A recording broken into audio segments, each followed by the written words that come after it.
And this morning we're going to talk about one of the most popular characters in the Old Testament, a guy by the name of Joseph. And he's probably most notarized for his coat of many colors, a little bit of Elton John there. But primarily, the real story about Joseph is about a dream. And we're going to talk about how dreams are the fuel, the high octane of a great life. Most of my story comes from Genesis chapter 37, the first 28 verses, and I'll quote some of them in a few moments. Remember that Joseph is not a story. He's a real, authentic person. I'm convinced that most of us have a longing inside to be a Joseph, one among thousands who gets stirred by a dream. His life, because of the dream, gets thrown into turmoil. He goes on detours and distractions. It's a life of unpredictable mystery and uncertainty, all because of a dream. I wonder if you've had moments in your life when a dream began to emerge in your own heart. Maybe it's a dream of the person you could become, a dream of a life you could live, a dream of a unique purpose that you could accomplish. I don't know, but I just know that you're dead without a dream. There just has to be something in you. I mean, for crying out loud, as a 70-year-old man, did any of you other old guys out there ever put a towel around your neck and jump off the front porch? Superman? Was I the only one that did that? Or did you ever have your tricycle and your daddy or somebody put a clothespin with a playing card on it so it'd make it sound like a Harley Davidson? And you dreamed you're going to be riding on one? Well, you keep that alive. That's a key, a gateway to life. And God speaks to you with dreams in your heart about what could be that seem to be contradictory to what you're going through right now. What often happens is that we negotiate our lives down to the lesser of the dreams that God gave us. The big dreams, the great dreams, the ones that make the hair stand up on the back of your neck, the ones that make you stop and wonder, holy cow, is this possible? Could I ever really do this? Those are the ones we throw away the most easily.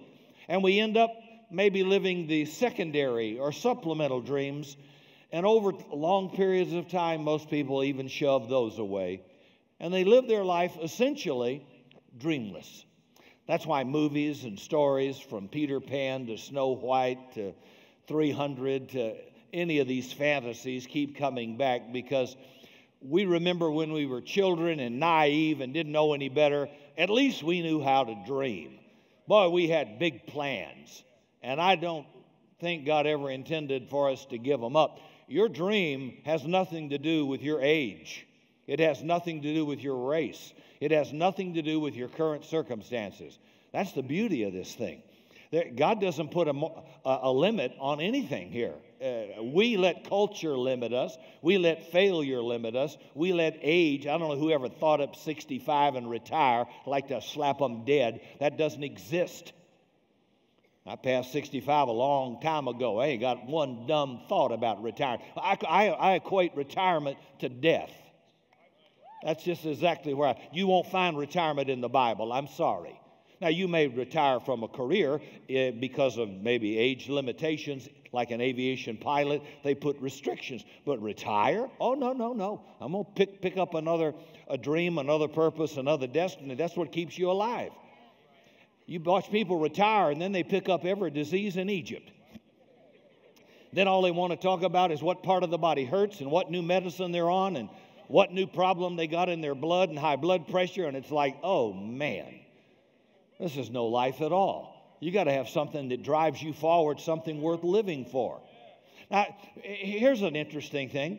It's an irony that when we have our greatest dreams, we are least powerful to make them come true.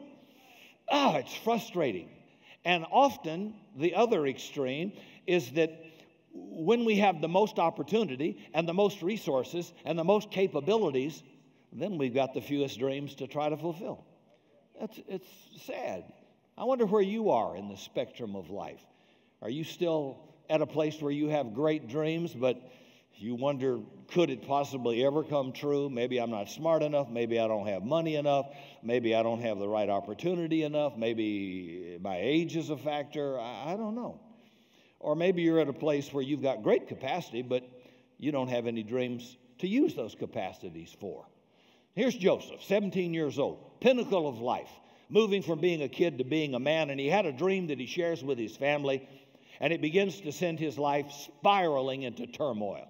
In the end, of course, the dream comes true, and we often read that, the finish line, but we don't read what happened in between, which is pretty messy and painful.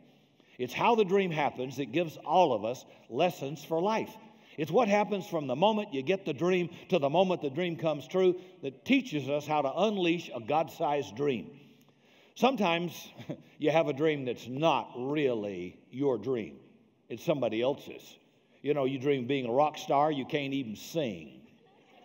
You watch Braveheart, Gladiator, or 300, and you think, dear God, if I had been born in that time, I could have been a hero. No, probably you'd be dead. See, that's not a dream, that's a fantasy. A fantasy is when you borrow somebody else's dream. They're just not you. They're not dreams that come out of your soul, out of your spirit. They're just being pushed on you from the outside. But there are dreams that erupt inside of you, out of your own soul, and they're formed by the very person that you really are. They're formed by the Spirit of God that whispers into every one of us what could happen if you would allow God to harness all of that talent, all that gifting, all of that intelligence, all of that capacity, and put it at the feet of the Creator God and allow Him to breathe life into that and erupt your life into a dream that only God could give you and only God could fulfill. You've got to lay it at the feet of God, who said, I have plans for you to give you a future and a hope, to do you good and not evil. Trouble is, we want to control everything. And I think the reason a lot of people put these dreams aside is because of a false thought. You know, the moment I have a dream, it's supposed to come true. Yeah, and I'm from Washington and I'm here to help you. Yeah, right. It ain't going to happen. The problem is, you get a God-sized dream, but you don't get God-sized results in the moment you get the dream. And the whole point of Joseph's story is to teach us that from the moment God puts this dream inside of us until the moment it comes to fruition, there is going to be often hell to pay. There's going to be pain, setback, betrayal, and more problems than you ever dreamed of. And not only against your dream, but against you, the dreamer. So how can we allow God to cause these dreams to come true, not just in my imagination, but in my life? Couple of thoughts. First, you want to prepare your heart to dream. I'm aware that we all dream naturally. Have you ever had a nightmare? A nightmare is the dark side of a dream. Psychologists say that dreams are the metaphoric language of our subconscious. They are really connected to what we're thinking about, hoping for, we're afraid of, or what we're stressed out about. And if you're having regular nightmares, something's terribly wrong in your soul. Maybe because you're anxious, or you're afraid, or you're guilty, or you're filled with shame. You need to deal with this. But we know that something that comes out of our imagination is fueled from our heart. The Bible says the issues of life come out of our heart. For out of the heart are the issues of life. God goes after the heart. Religion goes after what you wear, eat, drink, sleep, what, smoke. It has nothing to do with the internal man. So you can wear the outward robes of a particular religion and have nothing in your heart that's changed at all. Nothing. God forgets the exterior, goes right into the heart. That's where everything comes out of. Racism, bigotry, prejudice, judgmentalism, it all comes right out of that stinking heart, which is what God wants to fix and change. I can't fix you. Only God can fix you. You can't fix me. Only God can fix me. But He goes after the heart. Now, think about this. Our focus to have a God-sized dream, we've got to be sure our hearts are prepared to receive that kind of a dream, and you have to have a God-shaped heart. Now, Joseph didn't have a good relationship with his brothers. They had a different value system. Think about it. They're willing to kill their own flesh and blood. They hate him that bad. They've got some major ethical problems as well. They said, well, let's sell Joseph for a profit. Joseph doesn't fit in with their value system. Ever try to do the right thing in a crowd of people doing the wrong thing, and by doing nothing wrong, you become hated and despised that very moment? I don't care if it's a corporation or it's Washington, D.C., or it's a theological group. There are people who want to do the wrong thing, and when everybody wants to do the wrong thing, it seems for the moment like the right thing. And if somebody says we shouldn't do this, it's wrong, well, that person kind of ruins it for all the rest. So with Joseph, he's got this conflict with his brothers based primarily on ethical issues. He came back and gave a bad report about the business of his brothers to his dad, and for whatever reason it was, his father, Joseph's father, trusted him that he'd bring an honest report. Now, Jacob might not have been an award-winning father, and he wasn't, but he knew who he could trust. He wasn't stupid. And we find in Joseph, he's at least attempting to be a person of integrity. He's building into his young life an internal GPS, a compass system that said, you need to do what's right. And not because you're going to get punished if you don't, or because anybody's going to know or not know. Not for that reason at all. And it must have been irritating to the brothers to have this dreamer, Joseph, there telling them their behavior was wrong. This is not what we were sent here to do, boys. This is not how much profit we made. You took some out, you're lying to daddy, and I'm going to tell this is wrong.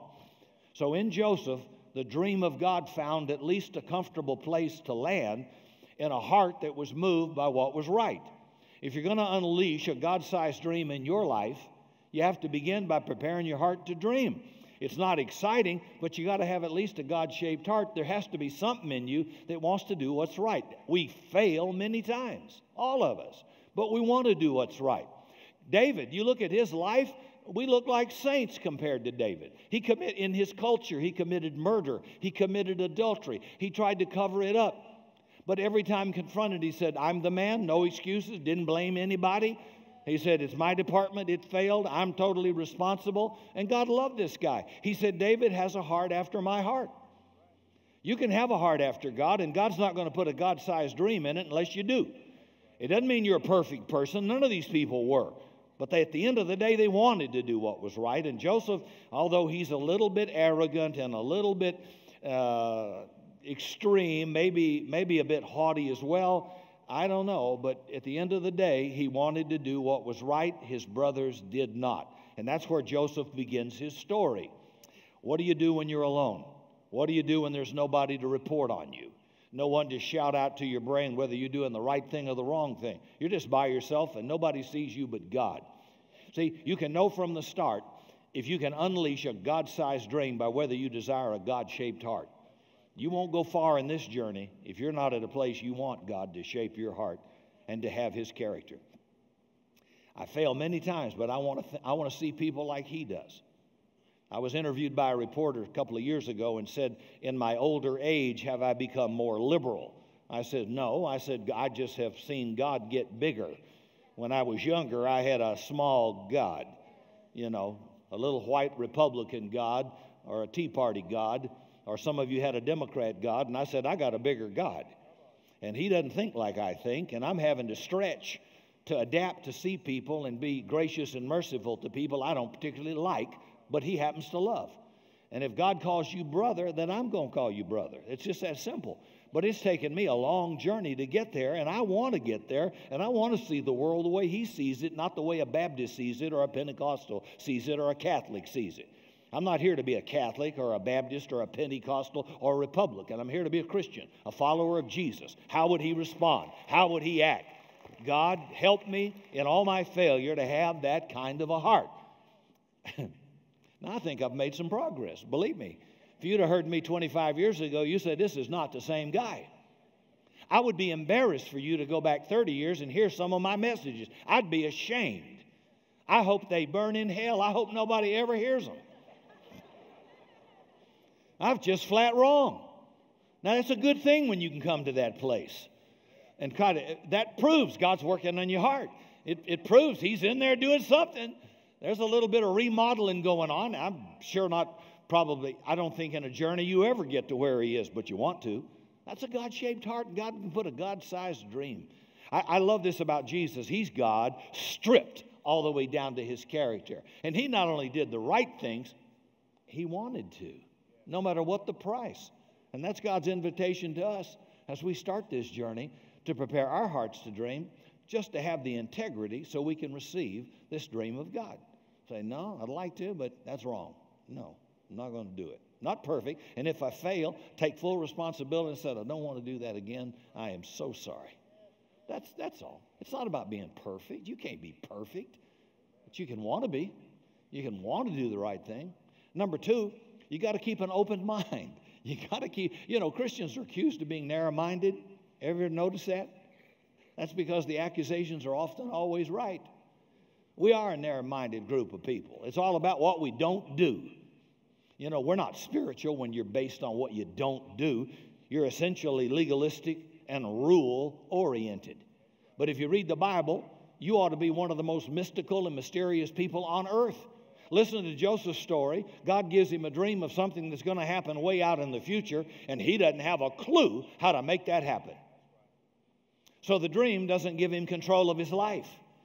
When God told Abraham, I'm going to bless you, you and your old barren wife Sarah are going to have a baby, you're going to bless all the nations of the earth through your seed. He's 100 and she's 90. He hadn't even got a hot flash, nothing. How many of you know he doesn't have control of his life? And I'm going to show you a difference here. Sometimes we would rather have control of our life than a God-sized dream. We want to have control. I want to be able to make my life predictable, make it safe, make it secure.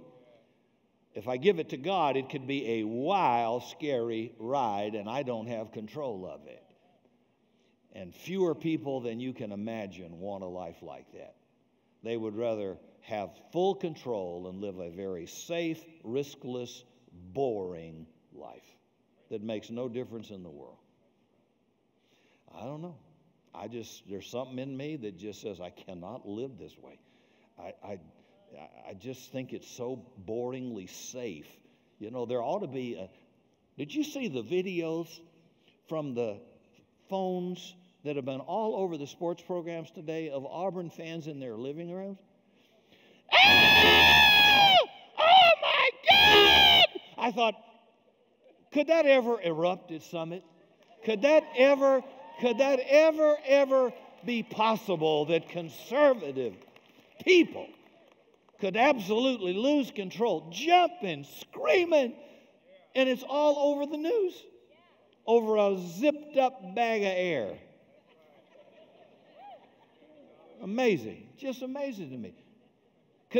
There's a threat we might have some sleet. Ain't nobody coming to church. Unless you go to Green Bay, they'll get out there sub-freezing, naked, paint themselves orange and blue. Whoa! But no, bless God, the weatherman said it could freeze in the northern part of Texas, so let's all stay home. And apparently Thanksgiving, that's what a lot of you did. Welcome back. Glad you came. And it didn't even do what the weatherman thought he might do. But that's just kind of where we live. So you don't have to like me, but please understand me. I need more stimulus to be happy. I do. A paycheck and retirement, it just doesn't appeal to me. I still want to fly a fighter into a dangerous mission. I still want to rescue the damsel from the dragon. I do. I want to join 300. Give me a spear. Give me a shield. Come back with your shield or come back on it. Okay. Let's rock and roll. Or the guy grinning as he looks at all the Persians coming, and he said, he's grinning like a mule eating briars. And the head 300 guys said, what are you grinning about? He said, I'm just wondering if there's anybody in that crowd man enough to give me a valiant death. Woo! I'm thinking, I want to be part of that crowd. I know that does not appeal to a lot of you. I understand that. That's why people stay away from church by the thousands, because it is just too boring and predictable. So sometimes the accusers are right about being bored and being narrow-minded. The dream does not give you control of your life from God. It just doesn't. But Joseph, at least he had an open mind. He didn't see how this could happen. He was uncertain about his future. Nothing was going his way. But listen to Genesis 37, verse 11. But while his brothers were jealous of Joseph, his father gave it some thought and wondered what it could mean. He didn't like it. He even rebuked Joseph. But Jacob's mind had been stretched by the presence of God long ago as a young man himself. And he knew very well that God does not always work in a way you can predict or explain. Jacob had been a dreamer too when he was a young man. So what do you do when your son comes to you with a dream from God and you yourself have lived your life because you got a dream from God? Genesis 28 gives us a little picture. Verse 10 through 17. And Jacob went out from Beersheba towards Haran. And he came upon a certain place, and he stayed there all night because the sun was now setting. He took of the stones from the place, made a pillow, and lay down in that place to sleep. And he dreamed. And behold, a ladder set up on earth, the top of it reached into heaven. And the angels of God were ascending and descending upon it. And behold, the Lord stood above it at the top and said, I am the Lord God of Abraham, your father, the God of Isaac. The land whereon you lie, to you I'll give it, and to your seed, and your seed shall be as the dust of the earth. You shall spread abroad in the west, east, north, and south.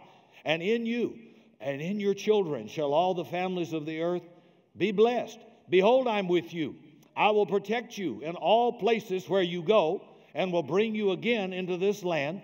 For I will not leave you until what I have done, I have accomplished. That's good for you to know, that if God promised it, God said, I'll protect you no matter what hell comes against you. No matter what the prescription the doctor gives you, no matter how bad the economy may look or in your situation, God says, if I made you that promise, I will back up the sun 10 degrees. I'll open the womb of a 90-year-old woman. I'll open the Red Sea. I will hold the sun still. I will do whatever it takes as creator of this earth to see that dream comes true. And I have banked on that my whole life. Then Jacob woke up and he said, surely the Lord's in this place, and I wasn't even aware of it. You ever been there? Some place in your life and God was in it, but you weren't even aware of it until it was over. And he was afraid and said, what an awesome place this is. It's none other than Bethel, the house of God, the gateway to heaven. Joseph was at a place in his life totally unaware of God's presence, and boy, that can happen to us in the mundane routine of life. It's kind of odd that we're supposed to be a people who have been encountered by the creator of the universe, and the living God is supposed to live inside of us, and we're unaware. Jacob called that place Bethel because it means house of God. And in the New Testament, you and I are the house of God. God does not dwell in a temple made with hands, and Hebrews 10 says he will never again dwell in a temple. You can rebuild one all you want, but he says, I'll never go back in one. He dwells in you. And it's interesting, we're the house of God, and Jacob was most aware of how unaware he was God was there. So Jacob, God works in mysterious ways, and you're not even aware at the time he's in it. And Jacob builds a pillar where he had this dream as a reminder that this was the gateway to heaven. And folks, your imagination is a gateway linked to heaven. There's a ladder that God creates that connects you to him. And he dreams into you, and he speaks into your soul. But you may be unaware God is there. God can't leash his dreams within you if you don't have a heart fueled to dream, if you don't have an open mind and listen carefully to the voice of God, because he's present. I think it's easy to sin against God. It's easy to make stupid choices and decisions that destroy your life and hurt others because you live without any awareness of the presence of God. How can you do that? How can you not be aware of this incredible God? And so you're not even thinking about the decisions you're making are killing you and killing other people. When people said, I have a guilty conscience. Well, I'm not into the guilt game. God took care of that at the cross. But your conscience is where God can speak to you. And he said, that's not a good choice. You shouldn't do this. This is a better choice. And it'll be best for you and your future. I love you, but you can really mess up your life. But if you're not aware of God and have no presence of God, you'll live in an abusive situation. You'll tolerate the unintolerable because you're not aware He's there. You'll hijack a car, break into a store and scare people to death or hurt people for a 6-pack of beer. You idiot. You don't have an awareness of God from a tadpole. You don't know. It bothers me. I don't know how that gets there. I don't know. But I remember before being a Christian, I was always aware of God. If you'd have said, you believe Jesus died on the cross, and I'm in the rock and roll, I said, blank, yeah, I do. Yeah, I do. I mean, I believed about him. I guess I just didn't know him on a personal basis. And I just felt like there was more to life than I had. And I talked to him. And somebody came in a relationship and connected me to Jesus when I was nearly 30 years of age. And so I was a late bloomer. And that began my journey back then. But I always dreamed of having a better life and doing something better than everybody's getting drunk, everybody's shacked up, 3 people are killed in a drunk car wreck in the deal. And over, and I thought, we're making money, but we're not making any life here. God was working on me. He was speaking in me. And there was a dream of something better. And then finally, he gets you to the right person, the right place. There's a connection, a divine appointment. Suddenly, you're alive to God. He comes into your heart. And now it starts to make sense what's been going on. And little by little, he opens the door. It's a long, crazy route to get where you're going to go. But you're on the journey. And I was confident that whatever he had for me, he'd make it come to pass if I just take today, do what I'm supposed to do today. And that's been kind of been the journey. So Jacob had to keep in mind what Joseph told him, even though he didn't like it, because he knew what it was like to have the light come on and realize God's here. So he thought, maybe God did this with Joseph. Maybe we're going to bow down to him. Maybe he's going to be a ruler. I don't see it. It's sure kind of outrageous to me, but I know what God did for me, so maybe this is possible. Third, you realize that you have to pursue your dreams without trying to make your dream happen. Pursue your dream, but don't try to make it happen. Joseph's brothers hated him because Jacob, their father, preferred their little pet. Joseph even had this snazzy Elton John type of a coat of many colors, probably Versace. And he wore that among a bunch of shepherds working in a field. That'd be like a rock and roll guy showing up at a biker convention. That wouldn't go real good, you know. Joseph was eccentric. Joseph stood out, and he enjoyed it too. I mean, with 1 ounce of wisdom, he would never have told brothers who hate his guts already, hey, y'all gonna bow down to me. I mean, with the IQ of a potato, you'd know that's not a good idea. And the more he told the dream, the madder everybody got, including Daddy. And Joseph had a dream from God, and he was trying to make it happen. Maybe you can feel inside yourself, I know I'm supposed to do this. I know God wants me to do this. Nobody else can see it. Nobody can see my talent. Well, nobody saw Michael Jordan's talent. His high school coach told him to quit. Record producers in America told the Beatles guitar bands were finished. Who's telling you? And the feeling you have when you have a dream is, I got to make everybody else see it. No, you don't. They're going to hate you worse. If God called you to do something, pursue the dream. But don't try to make it happen. Don't impose that dream on other people. If God's given you a dream, then you pursue a life of integrity and you walk towards that dream with a confidence, an internal guidance that somehow in life, with a heart that will do the will of God, he will lay out your life, open opportunities, create relationships that will move you towards that dream. And boy, that's been a life story in me, and it'll be your life story too. He will say, don't make it happen. The whole Middle Eastern mess is about 2 boys and a daddy and a mama who said, God gave us a dream of having a kid, and my wife Sarah, her womb is dead. She's out of menopause. There's no hope. I'm an old man. I'm dead. So let's help God out. His wife comes up. Girls, listen. His wife came up with this. Well, God made a promise for a dream, so we got to help him out. I want you to go sleep with my handmaiden Hagar. She's 22. She's hot. Abraham said, that's God. That's the best idea I've heard. You can be holy all you want. That's exactly how this went down. Abraham said, "You are so sensitive to the Holy Spirit, sweetheart." I didn't want to say anything, but I think it's God. And so he goes into this Egyptian woman and has a baby named Ishmael. And now, after all their efforts, and it's too late, God turns back their body clocks, reverses the aging process with no drugs, and makes her beautiful, gives him testosterone levels he never had before, and out comes Isaac. Ishmael, what flesh produces. Isaac, what God's Spirit produces with no help of your flesh. Don't help God out. God knows what he's doing. He wants to build you as much as he wants to build a dream. So you pursue a life of integrity and you walk forward with internal confidence that that dream will come true.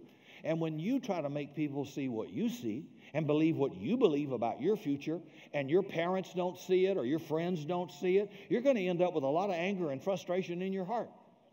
Don't do that. If God's given you a dream, then God will fulfill that dream for your life. You don't have to manipulate people, use people, betray people, coerce people. You don't have to live in fear you're going to lose the dream. You just pursue it, and God says, I'll bring it to pass. Though the vision tarry, wait for it. It will surely come. This is not permission to be passive or apathetic. It's just permission to give your life away and let the dream come true. I've discovered that when you're least trying to make your own life better, but you're trying to help others have a better life, your life suddenly gets better. You know, you work on the dreams of others, and God makes your dream come true. Jacob worked on the butler's dream, worked on the baker's dream, worked on Pharaoh's dream, and over 17 years, his dream came true. Nothing could stop that. Not prison, not false accusation. Nothing could stop it. And instead of saying, I got a dream and y'all got to see it and nobody sees it and I'm not going to do anything but suck my thumb and be bitter, he just served. Wherever they put him, he just served. He got promoted and he interpreted dreams and he worked on dreams of other people. Finally, his dream came true, and so will yours. You know, there's a magnet in our hearts towards people who love to bless and help other people who aren't working on their dream at all. And they're not trying to impose it on people. You know, if you try to impose your dream and what you see on people, the more you try to impose it, the madder they get. The more criticism you're going to get, and the more heck you're going to get. There's going to be opposition in your life big time because the world doesn't like dreamers. I hope you figured that out by now. And that means young people in here, your parents may not see it in you at all. They may not recognize what God's going to do in your future. And parents, you have to hold it in your heart and just consider it and keep an open mind. With God, anything's possible. You know, even in times of great pain and conflict, when people have said terrible things about you or hurt you, you can take a step back and say, okay, from everything that's been said or done, I want to take everything that's true and grow from it. And I know that most people will say mean things only to hurt you, not to help you. But there are some people who love you, who will confront you because they don't want you to hurt yourself. The great thing about it is, even if your enemies try to destroy you, if you'll take what they've done or said and use it to become a better person, they've actually contributed to the success of your dream. God uses the devil as a handyman. He makes the wrath of man to praise him. So God doesn't waste anything. Sometimes the enemy thinks he's killing you and chewing on you, and God says, "No, I'm going to make you a better person. You're going to get stronger. You're going to fix this and fix that. And while you're growing the dream and building the dream and the vision, I'm building you. I'm giving you better integrity. I'm shaping up some of your character." God doesn't waste anything, folks. Joseph could have learned from his brother's reactions to his dream that he's coming off arrogant, proud, know-it-all, haughty, telling them they're going to bow down to him one day. And they don't like daddy's pet even before the dream. Now he's making it worse. Joseph's relational skills, you'll have to agree, just suck. He's terrible, folks. I'm sorry. And he tries to force his dream on his family. But as Joseph goes through the crisis of being sold into slavery, you find his ability to relate to people exponentially increases with every crisis he faced until you find a man that has the greatest power in Egypt, second only to Pharaoh. Pursue your dream. Don't try to make it happen. Don't impose it on other people. Don't tell people what you're going to become. Just become that and let other people acknowledge it. Proverbs 27, verse 2. Let another man's lips praise you, not your own. It's so much better when other people said, man, you ought to be singing. Man, you should be organizing. You should be a doctor. You need to be an artist. You are such a cook, a chef. You ought to run your own business. People are telling you what they see in you, and that's how God affirms your dream. Honestly, think back in your childhood. Look in the books. What did people write about you in your high school yearbook or college yearbook or whatever? Some people saw stuff before you ever saw it.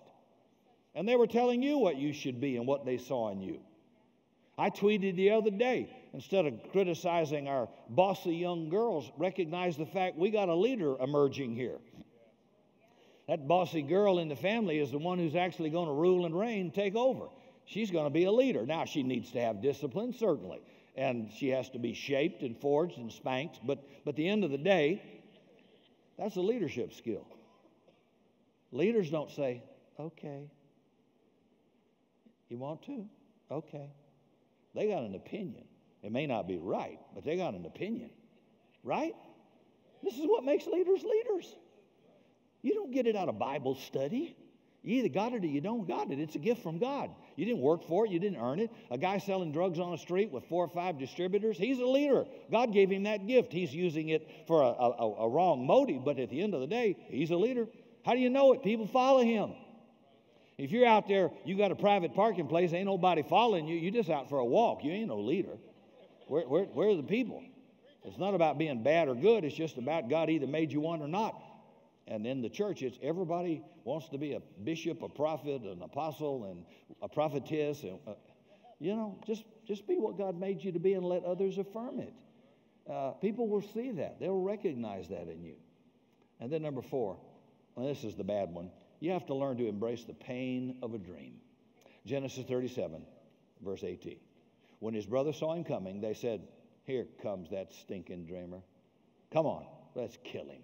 Let's throw him in a deep pit. Let's tell Daddy an animal devoured him. Then we'll see what comes of his dreams. Hatred, disdain, jealousy. Not just for Joseph, but for the dreams that he had. And maybe, just for the fact he had a dream. Because his brothers don't have any dream. They've accepted their lot in life. They're just going along to get along. And now Joseph is challenging Reuben, the firstborn, the oldest in the family, for his authority and place of greatness in the family. It's Joseph who's calling the shots, pointing things out, becoming an emerging leader in the family. And they decide to kill him, to get rid of him. So we have to recognize that a God-shaped dream is not a promise you won't have pain. It is a promise you will. You'll have disappointment, you'll have pain, you'll have heartache in your life. And a lot of people will reject a God-sized dream because they're afraid to risk. They just can't believe God will do anything great in their life. And most give up because when they start pursuing that dream and experience the pain or betrayal or heartache, they want out. But there's no dream worth pursuing that doesn't bring pain and disappointment. So we find in Joseph a life that's dominated by pain after the dream. Overwhelming disappointment after the dream. Unspeakable betrayal and violence against him because of the dream. Slander and malice against him because of the dream. And when you dream with God, you actually embrace the dream God has for your life. You're going to have the opportunity to become bitter towards God because all hell's going to go online against you. And it's easy to think God lied to you, God misled you, that God doesn't love you, that he tricked you. But nothing could be further from the truth. So a God-sized dream will not be free of pain. So you have to want to see God's greatness fulfilled in your life more than you want a life without pain and disappointment. And right out of the gate, Joseph experiences pain. I'm telling you, you cannot experience some of the most enjoyable things in life without some risk, without some hurt. I watched the outtakes for the X Games. I love to watch those guys on bicycles flip backwards and motorcycles. But what you don't see, you see the champions. What you don't see is how they learn to get there. And they're in wheelchairs, and they've broken arms and broken shoulders, and they're full of metal and pins. It's catastrophic. But you didn't see that. You just see the finish line. So to be there, there's a lot of pain. Same in sports. How many people have been married more than a day? There's pain in marriage. You're going to have children. Oh, God, there's pain in having children. You'll swear, did we adopt this child? Could this child have come from the same source of seed and egg? How is this possible? You'll just but that's life, and you have to embrace it. I don't think there's anything that you want to do that's worth doing where you can take out the pain or the potential for pain and some risk. Whether you start a new business, there's risk in it. And the silliest thing to say is that, well, for example, if you wreck the car, you can never drive again. Or if your toddler fell down, well, go sit down, stupid. You'll never walk again. Don't you even try. But everything that we're good at, we had to try, and we failed. And the Bible says if a man fall, get back up. Though the righteous fall 7 times, the Lord will uphold him. Get up 8. Just get back up. Get back up. Learn something. Sometimes you think you're pushing on the brake, and you're actually pushing on the accelerator, driving through a mall, through the doors into a business. That's got to be exciting. But you don't tell your kid when they have a wreck or something like that, well, I guess that's it for you. You can't ever drive again. And the question a lot of Christians have to decide is, can I trust God to sustain me and move me forward even if I crash and burn? Yeah. Everybody crashes and burns. And that God-given dream that was given to Joseph brought him an extraordinary life. That's what set him out from everybody else. That's what will set you out as well. And that's why if you're looking for a safe life, you're looking for a safe marriage, you're looking for a safe career, you're looking for nothing. No risk, no reward. No risk, no nothing. Faith is spelled R-I-S-K. And it may even involve your life. When Martin Luther King Jr. said, I have a dream, to the point of his life, when Jesus decided to redeem humans, he didn't tithe his blood. He gave it all. He gave his whole life and laid it down. And I'm telling you, you have to say, okay, if you want to take my dignity, if you want to take, and he made himself of no reputation. You want a reputation? Don't follow a God-sized dream. People will chew you up and spit you out. All the bench warmers know everything, but they've never done anything. Those are the opinions you don't pay any attention to. People have never done it, but they got opinions. You've got experience. You've been there, done it, and got a T-shirt. Be sure you listen to those people. They'll cheer you on. They'll be your best friend. They'll pray with you. They'll believe in you when it looks terrible. And everybody goes through those seasons.